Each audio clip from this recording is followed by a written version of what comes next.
Ili kufanikisha hayo, Chadema tunataka mambo yafuatayo. 1. Mabadiliko makubwa ya kisheria na ya kiuendeshaji ya ofisi ya msajili wa vyama vya siasa. 2. Mabadiliko makubwa kwenye mfumo wa mahakama za Tanzania ili ziweze kutoa haki bila upendeleo. Point namba 4. Mauaji ya halaiki, utekaji, kupotezwa na ukatili mkubwa uliofanywa na serikali. Baada na kabla ya kinachoitwa uchaguzi, Tanzania na dunia kwa ujumla ilishuhudia mambo yafuatayo. 1.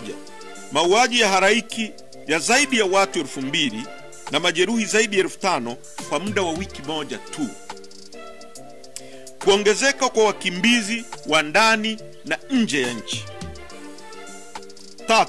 Utekaji na upotezaji wa mamia ya raia, abduction and enforced disappearance. 5. Mateso ya kikatili, ubakaji na mauaji ya kinyama yaliyotekelezwa na maafisa wa vyombo vya ulinzi na usalama.